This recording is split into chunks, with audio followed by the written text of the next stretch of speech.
Nosso Pai, continuando na Tua presença depois desse momento glorioso de louvor, Pai, em que sentimos a Tua proximidade, a proximidade do Teu Espírito Santo e a comunhão dos nossos irmãos cantando conosco. Agora que nós iremos abrir a Tua palavra, Senhor, para fazer a exposição bíblica, nós suplicamos, ó Pai, que o Senhor nos dê entendimento, que o Senhor nos dê sabedoria, nos dê também discernimento para aplicar os princípios bíblicos que aqui serão apresentados em nossas vidas diárias, Pai. Que nós possamos ser cristãos não somente domingo à noite, mas como o irmão Kleber orou, durante toda a semana, que nós possamos testemunhar de Ti. Que nós nos colocamos agora humildemente, Pai, em Tuas mãos como instrumento. Usa-nos para que a Tua palavra seja pregada. Eu oro em nome de Jesus. Amém. Clarison, pega a minha Bíblia, por favor. Obrigado.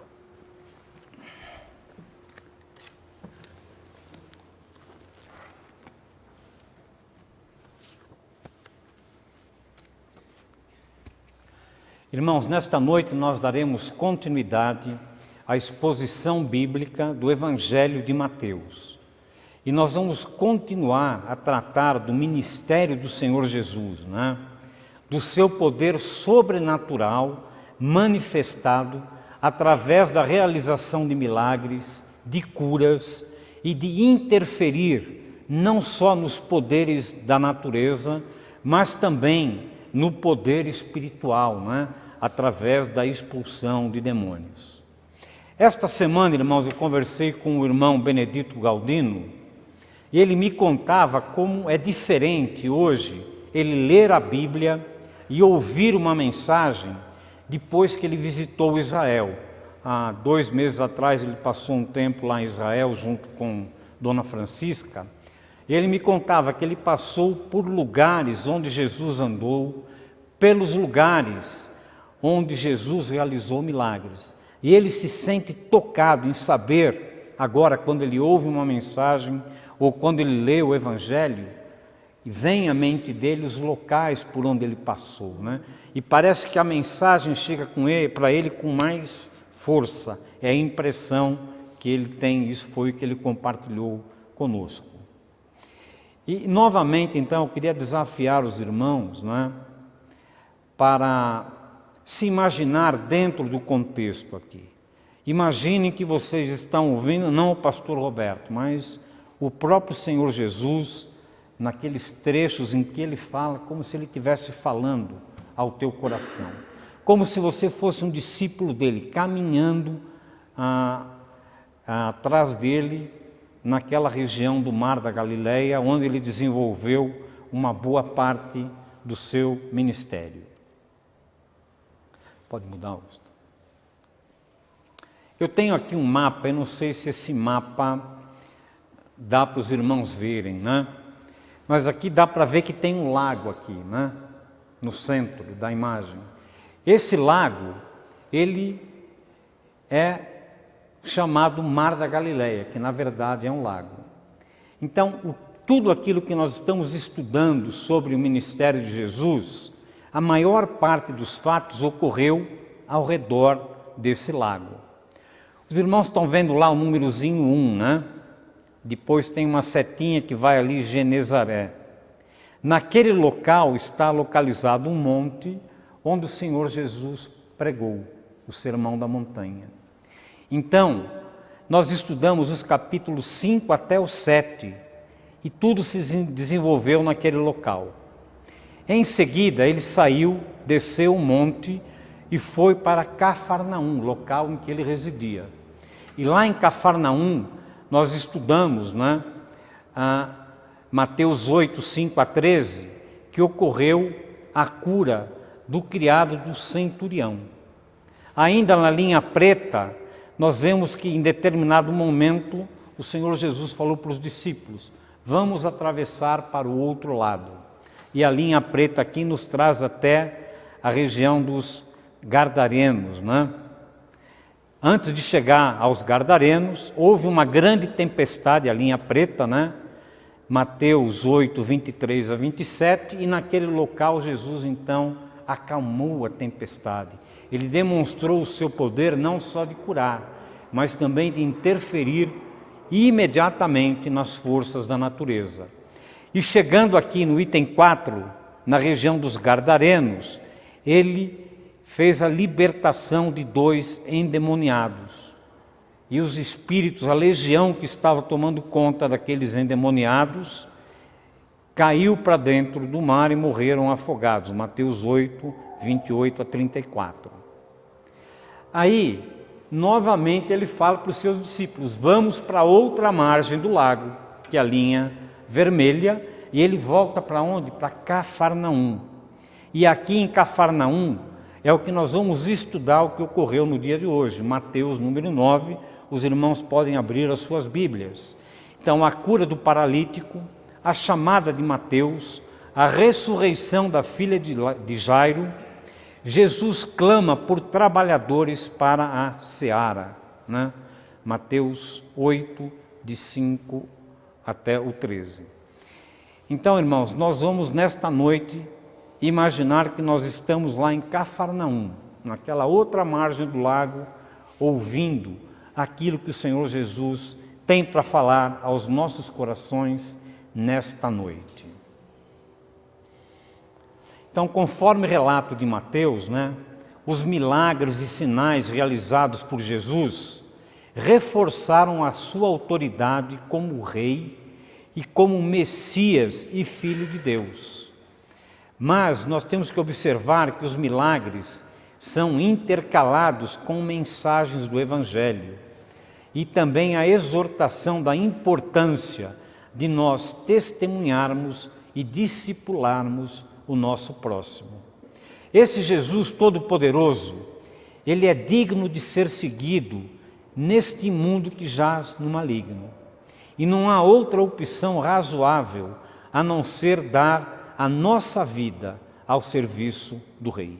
É a única coisa que nos resta neste mundo perdido. Mas observamos as mais variadas reações dos discípulos diante o seu chamado. No capítulo 8, nós vemos que dois discípulos, 2 daqueles homens que seguiam a Jesus, no momento em que foram chamados, eles disseram não. Vou primeiro enterrar os mortos, o outro tinha que cuidar, não me lembro do quê. E eles foram seguir o chamado do mundo e deixaram o ministério do Evangelho para trás. Então hoje no capítulo 9, nós veremos a reação de Mateus. Quem era Mateus? Mateus, como os irmãos sabem, ele era republicano, ele era coletor de impostos, ele era odiado pelos judeus, ele era uma figura repugnante, né? E nós vamos ver que Jesus o chama para segui-lo. Como é que Jesus vai chamar aquele homem? Como nós estudamos hoje na escola dominical de manhã, né? Jonas, quando foi chamado para pregar em Nínive, ele não queria ir. Não, aquele povo não merece, ele queria ser Deus. Ele decidia quem deveria ser evangelizado ou não, e não Deus, né? E ele foi punido por isso, até que ele foi a Nínive e pregou muito a conta gosto. Mas Jesus traz uma mensagem de salvação para todos. E nós vamos observar no final do capítulo um apelo de Jesus, movido pela compaixão pela multidão que o seguiam e pela multidão que ainda não tinham ouvido a sua palavra. E ele clama por mais obreiros na seara. Então nós vamos agora passar a estudar o capítulo 9. Irmãos, apesar de toda a manifestação de espanto dos discípulos, ao ver Jesus realizar curas, ao ver Jesus interferir nas forças da natureza e também dominar as forças espirituais do mal, eles até este momento não tinham entendido ainda qual era o propósito da vinda do Senhor, né? Eles esperavam por um Messias libertador, por um Messias guerreiro que viesse expulsar os romanos de Jerusalém. Eles esperavam o cumprimento das profecias, que o reino fosse estabelecido naquele momento. Eles esperavam que viesse um Messias nobre, de linhagem, de sangue azul, né? Alguém com autoridade para poder dirigir a nação.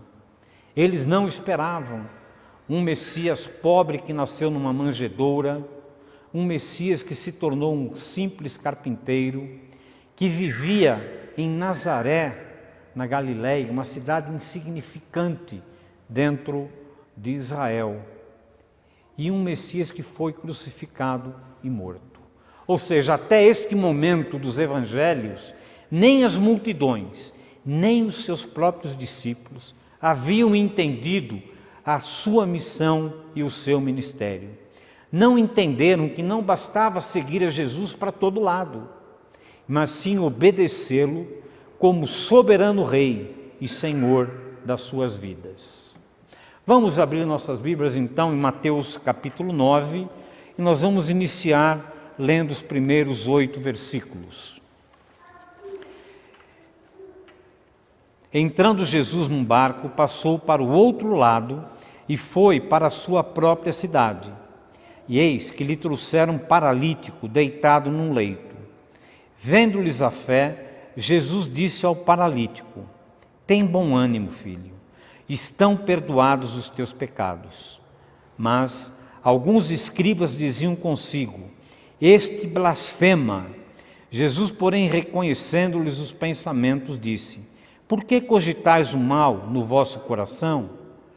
Pois qual é mais fácil dizer: estão perdoados os teus pecados, ou dizer: levanta-te e anda? Ora, para que saibais que o Filho do Homem tem poder sobre a terra e autoridade para perdoar os pecados, disse então ao paralítico: levanta-te, toma o teu leito e vai para a tua casa. E levantando-se partiu para a sua casa. Vendo isto, as multidões possuídas de temor glorificavam a Deus, que dera tal autoridade aos homens. Irmãos, com esse milagre da cura de um paralítico, Jesus ultrapassa todas as barreiras, né, estabelecidas pelos fariseus, pelos sacerdotes, pelos religiosos, né? Ele provoca uma reação muito grande. E esses religiosos, cada vez, se tornam mais hostis ao Senhor Jesus. Parece que a raiva que eles sentem de Jesus vai crescendo à medida que o seu ministério vai se desenvolvendo. O paralítico, né, para ele, para os líderes religiosos e outros discípulos que estavam presentes, eles entendiam o quê? Que aquela paralisia daquele homem era fruto do pecado, né? E o que ocorreu então nesse relato de Mateus 9, de 1 a 8? Primeiro, Jesus viu a fé daquele homem e dos seus amigos, e para mostrar que tem poder para fazer o invisível e o não verificável, ou seja, ele iria fazer alguma coisa invisível e que os presentes não poderiam verificar. E assim Jesus age. O que ele faz? Ele diz: estão perdoados os teus pecados. Jesus resolve o problema maior daquele homem, né? Daquele paralítico, a questão do pecado. Com compaixão ele faz então o maior dos milagres. Estão perdoados os teus pecados. Mas qual foi a reação dos líderes religiosos?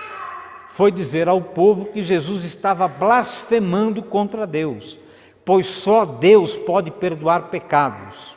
E qualquer um pode dizer isso, que os pecados estão perdoados, mas não há como verificar.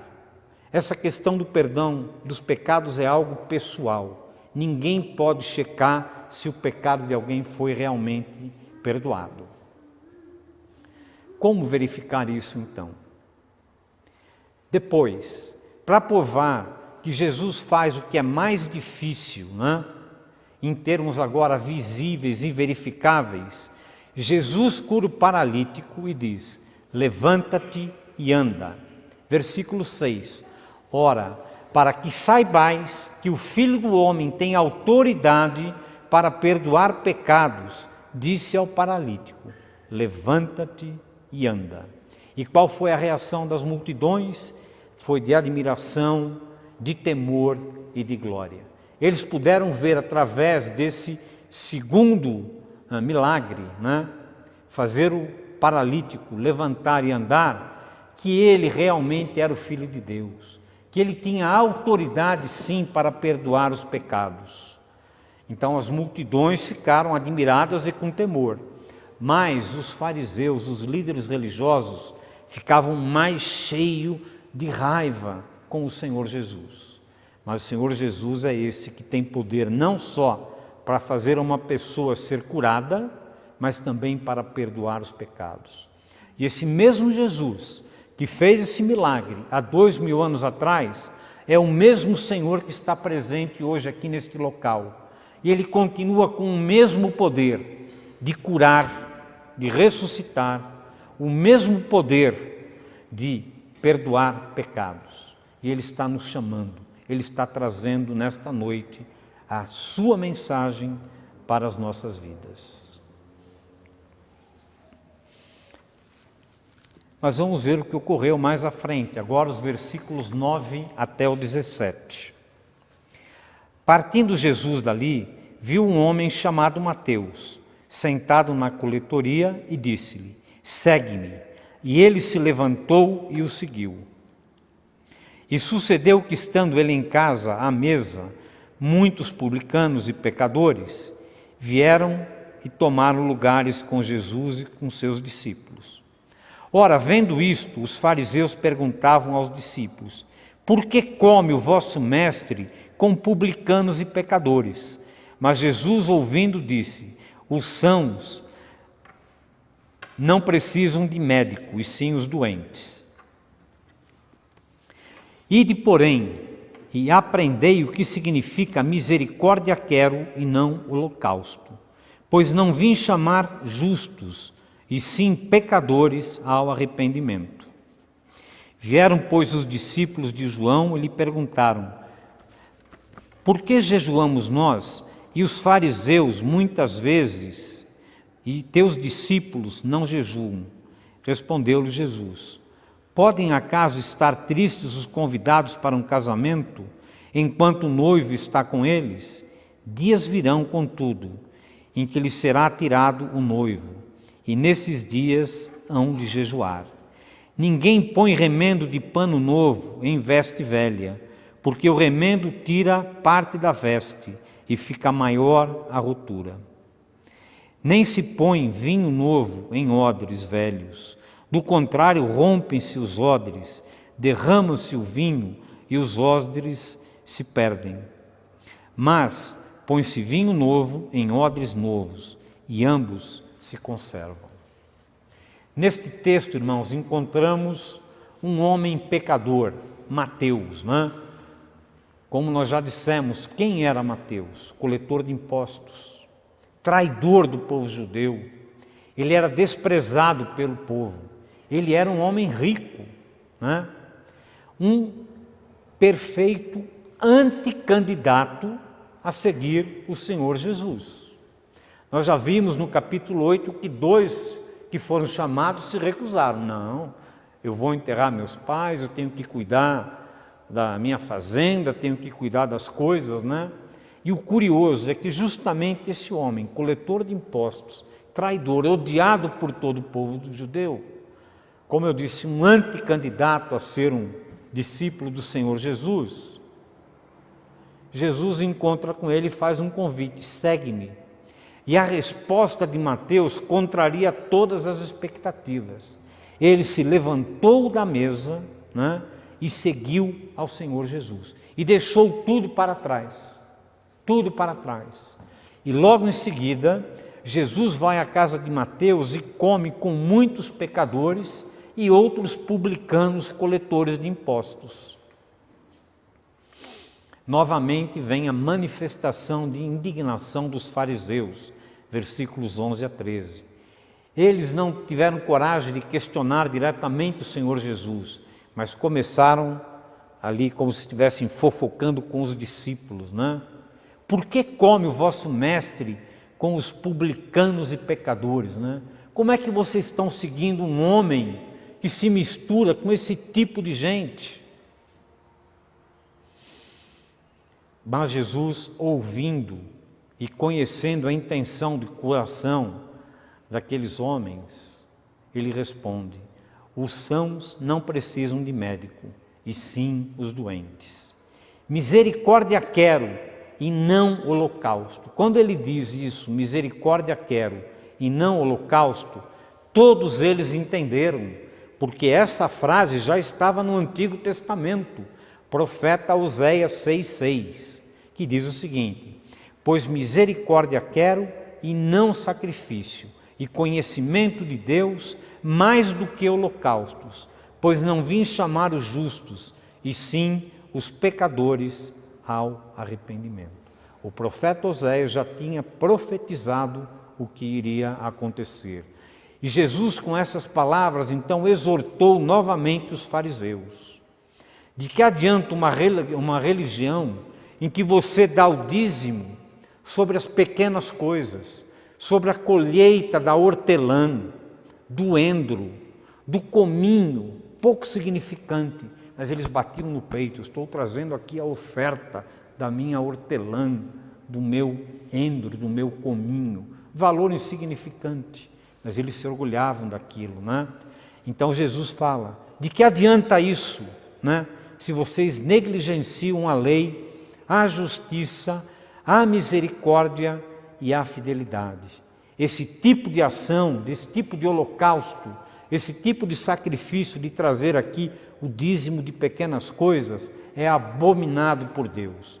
Então Jesus responde de maneira contundente para aqueles homens, porque eles conheciam muito bem a lei e a frase que o Senhor Jesus disse: misericórdia quero e não holocaustos.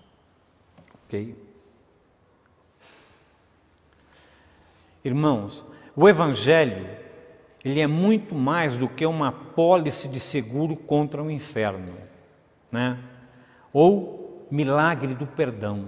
O Evangelho é mais do que isso. O Evangelho é sim, né, uma pólice de seguro contra o inferno, porque todo aquele que aceita o Senhor Jesus vai para os céus, vai ter a vida eterna ao lado de Deus. Mas todo aquele que aceita Jesus é perdoado, tem os seus pecados perdoados, mas não para aí, né? O Evangelho é também um chamado para discipulado e para missões. O Evangelho de Mateus corrige os conceitos errados que os judeus tinham a respeito de Deus. Jesus é Deus, um Deus próximo, que se preocupa e que se importa. Assim como ele fez com o paralítico, Jesus diz a todos nós nesta noite: vinde a mim, todos vós que estáis cansados e sobrecarregados, e eu vos aliviarei. E nós temos ali o chamado. A única resposta lógica e digna ao chamado de Jesus é obediência imediata, assim como fez Mateus. Jesus veio para salvar os perdidos, que tem a obrigação de chamar outros perdidos para Jesus. O Evangelho é para todos os que estão perdidos. O Evangelho não é só para nós que estamos aqui reunidos nessa noite. E nós temos o chamado, não só da salvação, mas de discipular, de proclamar a sua palavra. Vamos ver agora os versículos 19 a 24. Eu pulei o 18, mas depois a gente volta para o 18. E Jesus, levantando-se, o seguia também os seus discípulos. E eis que uma mulher, que durante 12 anos vinha padecendo de uma hemorragia, veio por trás dele e lhe tocou na orla da veste. Porque dizia consigo mesma: se eu apenas lhe tocar a veste, ficarei curada. E Jesus, voltando e vendo-a, disse: tem bom ânimo, filha, a tua fé te salvou. E desde aquele instante a mulher ficou sã. Então, irmãos, Mateus relata, a partir de agora, 4 histórias, 4 fatos reais que ocorreram, né? A primeira história é dessa mulher que sofria horrivelmente de uma hemorragia há 12 anos, né? E ela está inserida na história também da cura da filha de Lázaro. Nós vamos nos concentrar nessa mulher que sofria desse fluxo de sangue contínuo há 12 anos. Talvez o detalhe que ambos, tanto a mulher quanto a filha de Lázaro, tinham em comum é que a filha de Lázaro tinha 12 anos e a mulher, filha de Jairo, tinha 12 anos e a mulher padecia com o fluxo de sangue também há 12 anos. Que sofrimento, né? E a compaixão de Jesus para com a mulher serviria de esperança para Jairo, que estava no meio do grupo. Nós temos que entender o desespero dessa mulher. 12 anos de sofrimento. Podemos até imaginá-la, pálida, doente. Conforme a lei, ela não podia ser tocada por outras pessoas, porque as pessoas iriam se tornar impuras, de acordo com Levítico 15. Era como se fosse uma leprosa. Para ela, o casamento era proibido. Não podia ter filhos, né? Poucos amigos. Ela já estava há 12 anos sem poder entrar no templo. Uma verdadeira mulher marginalizada e com sentimento de culpa. O que eu fiz, Senhor? Qual é o meu problema? Por que eu padeço dessa maneira? Ela tinha posses, mas naquele momento já estava sem recursos, pois já havia gasto tudo o que tinha e cada vez ficava mais desesperada. E através do seu desespero, ela quebra todas as leis judaicas, aqueles protocolos judaicos, né? Ela não podia ser tocada por ninguém, mas ela, em meio àquele desespero, ela vai e toca as vestes do Senhor Jesus. Será que ele teria se tornado impuro porque a mulher tocou em suas vestes? Não, não. Jesus é santo. E no momento em que aquela mulher tocou as suas vestes, a sua santidade fluiu para aquela mulher. Jesus mostra compaixão para com ela e não repreende-a e nem lhe dá nenhuma bronca. A única atitude do Senhor Jesus ao ser tocado foi compaixão.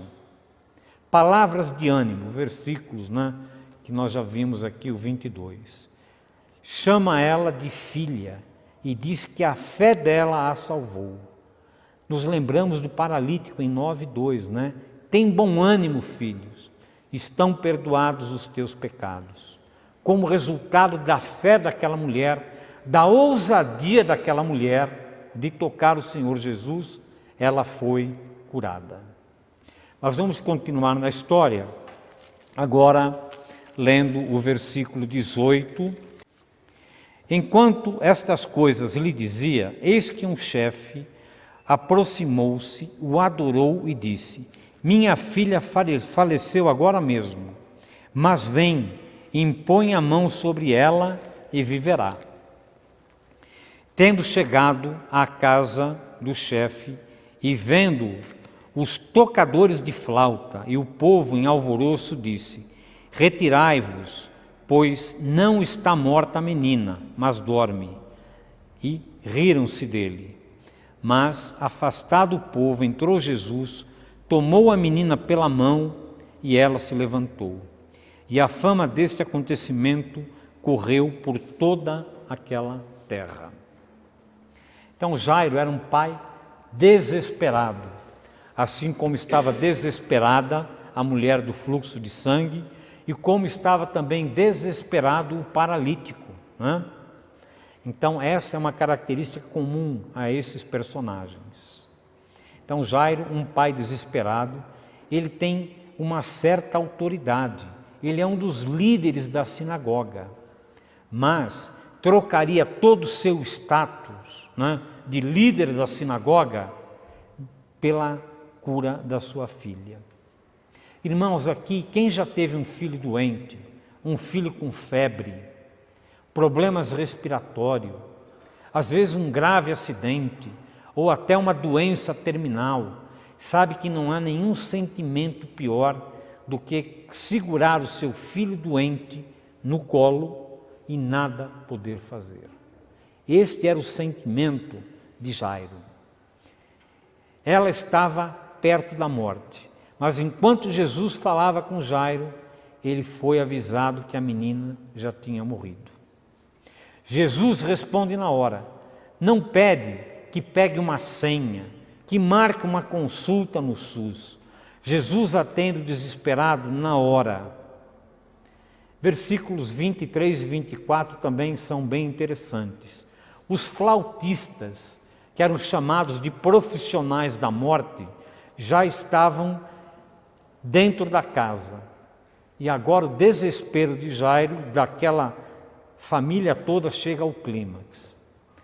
Naquela cultura, mesmo os mais pobres precisavam contratar pelo menos 2 flautistas e alguém para chorar durante um velório.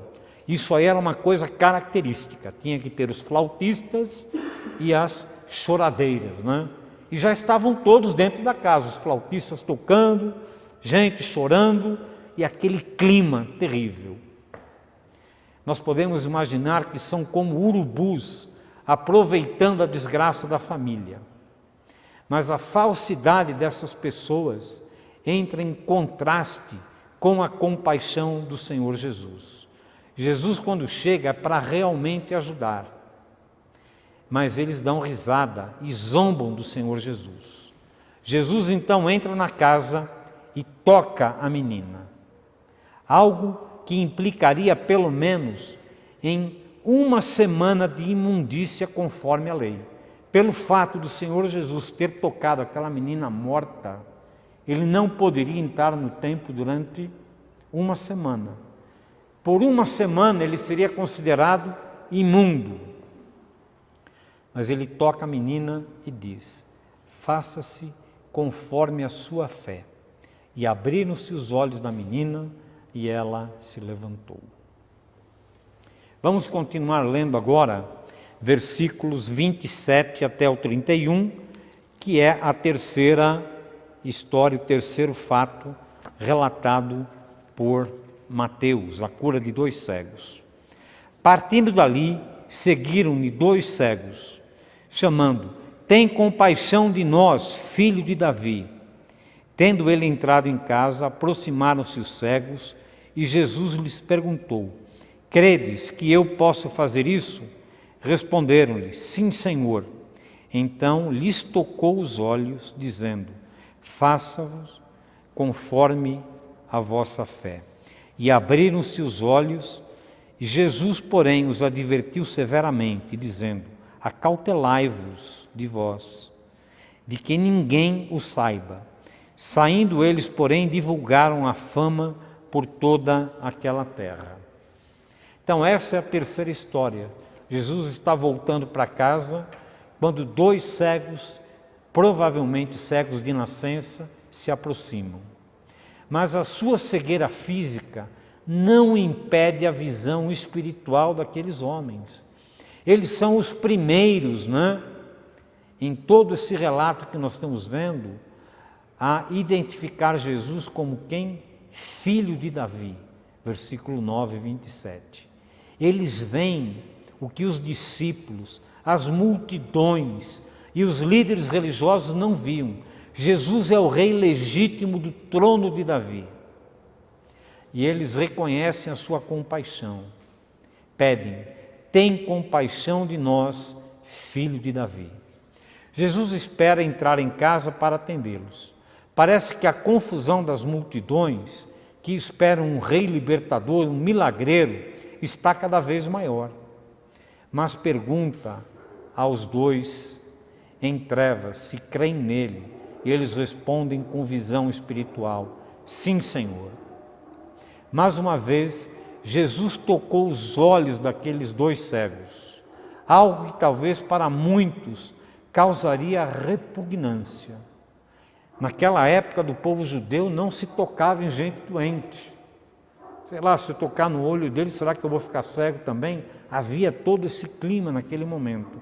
Mas Jesus, com compaixão, toca aqueles homens. E eles foram curados. Mas Jesus nos surpreende com a advertência para que eles não saiam para contar a ninguém. Uma ordem um pouco difícil de cumprir, pois todos os discípulos que estavam ao redor sabiam que eles eram cegos. Como não contar? Mas Jesus teme a reação das multidões, que não entendem a natureza do seu reinado espiritual. O segredo do Messias é porque o povo esperava um rei libertador do jugo dos romanos, mas não alguém que os pudesse libertar do jugo do pecado. Agora, Mateus 9, 32 a 34 é a quarta história.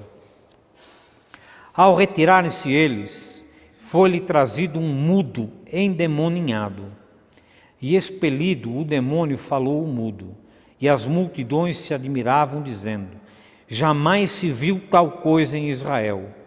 Mas os fariseus murmuravam: pelo maioral dos demônios é que expele os demônios. Então, quarto e último milagre nesta série, né? Só que desta vez é um milagre duplo. Mais uma vez, Jesus atende imediatamente alguém afligido pela mudez. Talvez fosse surdo, porque normalmente alguém que é surdo, ele também não consegue falar, né? Então, alguém que está afligido, desesperado, porque não consegue falar e provavelmente não sei se ouvir. E o pior, esse homem mudo que não podia falar, ele estava possesso por um demônio. Mateus não enfeita a história, né? Pois esse fato serve para preparar o palco para a reação dos fariseus. Veja o contraste entre as multidões e os fariseus. As multidões se admiravam, mas os fariseus cada vez mais hostis contra a compaixão e contra o poder do Senhor Jesus. E o que eles dizem? Que esse poder vem de onde? Dos demônios, né? De Satanás. Tremenda é a raiva que eles sentem do Senhor Jesus. Eles não querem reconhecê-lo, insistem em não reconhecê-lo. Eles estão perdendo a sua posição na sociedade. Ou seja, a multidão, agora, em vez de seguir os religiosos, estão percebendo que Jesus tem poder. E somente o Filho de Deus tem poder necessário para curar, para interferir nas forças da natureza e nas forças espirituais. Então as multidões se admiravam, mas os fariseus cada vez mais hostis contra a compaixão e o poder do Senhor Jesus.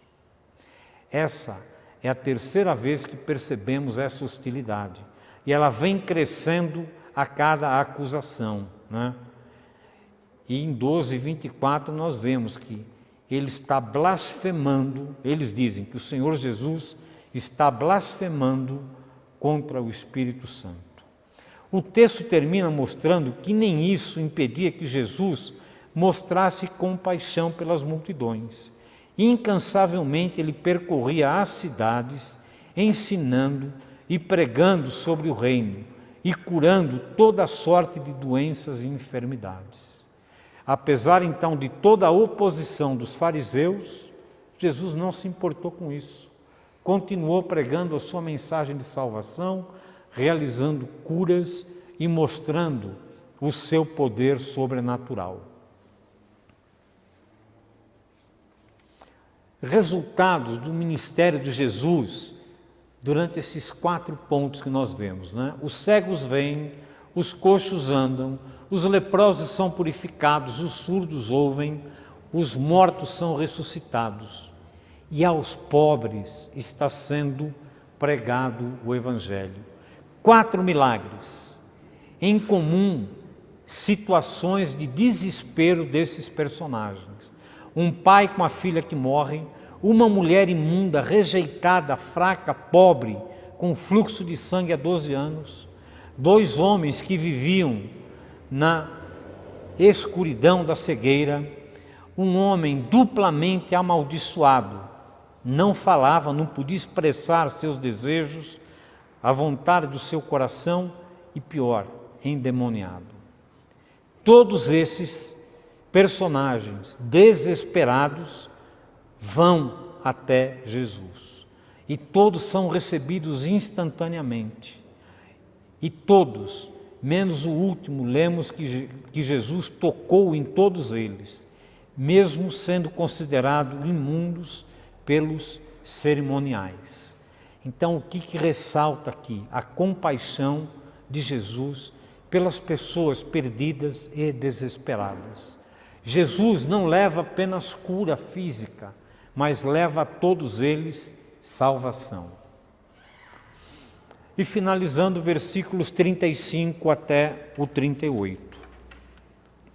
E percorria Jesus todas as cidades e povoados, ensinando nas sinagogas, pregando o evangelho do reino e curando toda sorte de doenças e enfermidades.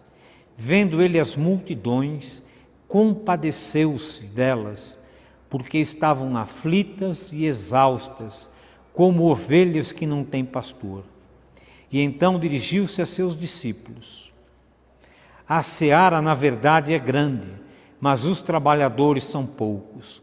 Rogai, pois, ao Senhor da seara que mande trabalhadores para a sua seara. Irmãos, Jesus, tomado de grande compaixão, diante da necessidade do povo, e sentindo como se fosse ele todo aquele sofrimento, ele não somente curou os doentes, como libertou os oprimidos da possessão demoníaca. Versículo 36. Os olhos compassivos do Mestre viram a multidão como um grande campo pronto para a colheita. Outra agravante que foi constatada por Jesus foi a falta de ceifeiros diante da magnitude da seara. Os que estavam prontos não seriam suficientes para atender a essa demanda. Provavelmente aqueles seus discípulos mais próximos. Jesus olhava não só a região da Galileia, mas ele olhava todo Israel, todo o Oriente Médio, e Jesus estava olhando até os confins da terra. Como levar o Evangelho a todo mundo?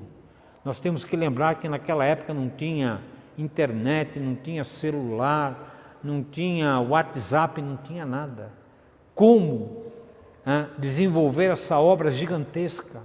Precisava de pessoas que dessem continuidade ao seu ministério. Então Jesus, ele clama: a seara realmente é grande, mas poucos são os ceifeiros.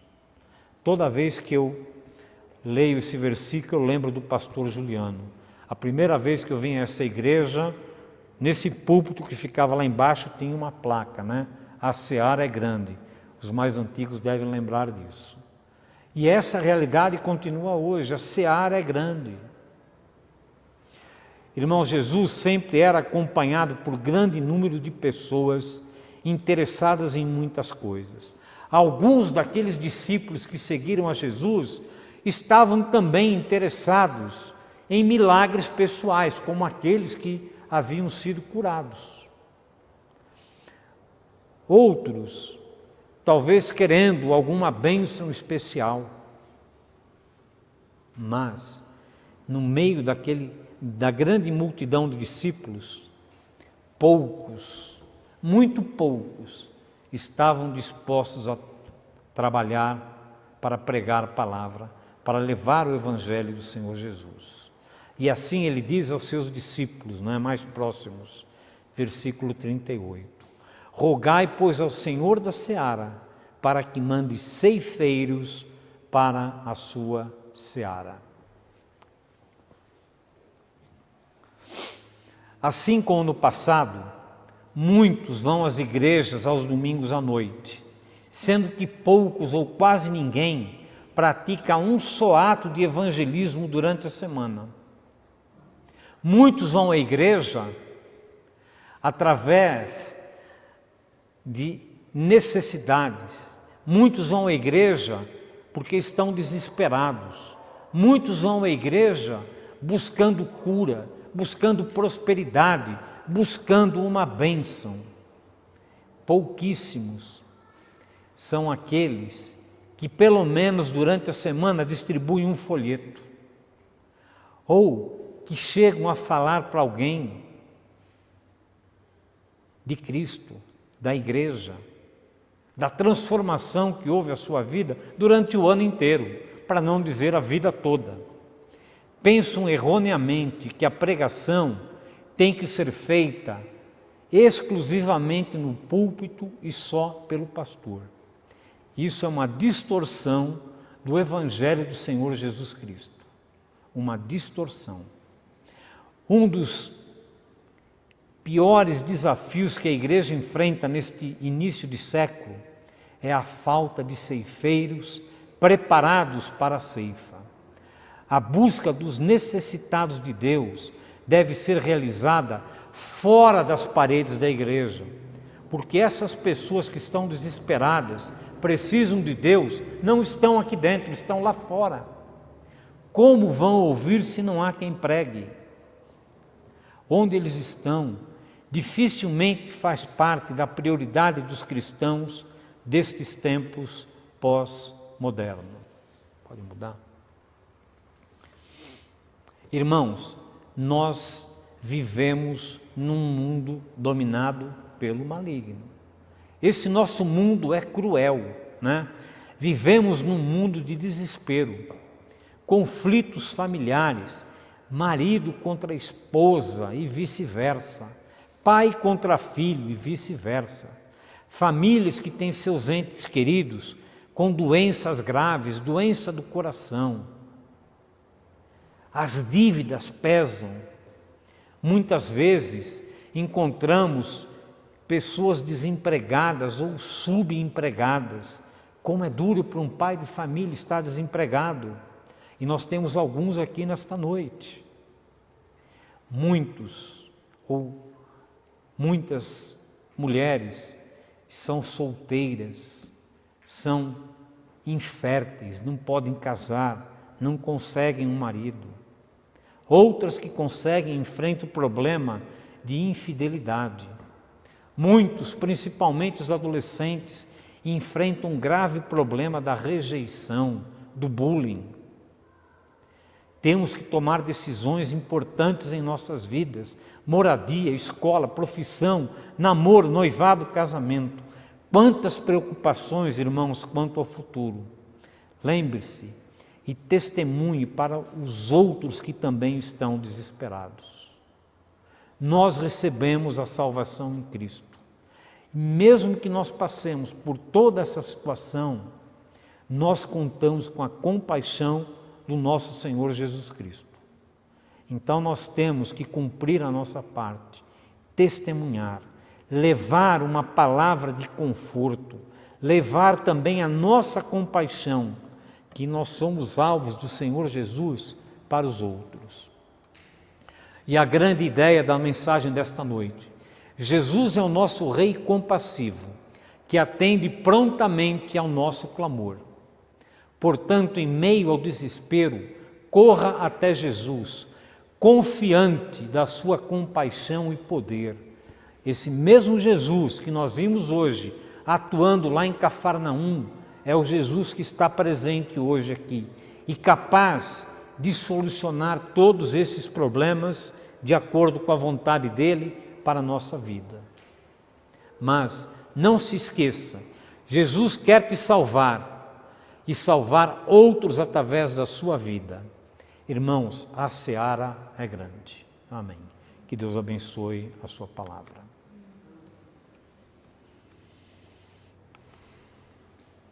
orar e depois seremos despedidos com a oração sacerdotal. Senhor, nosso querido Pai, nós estamos aqui com o nosso coração alegre, regozijando pelo tempo que tivemos de comunhão aqui nesta noite com os nossos irmãos.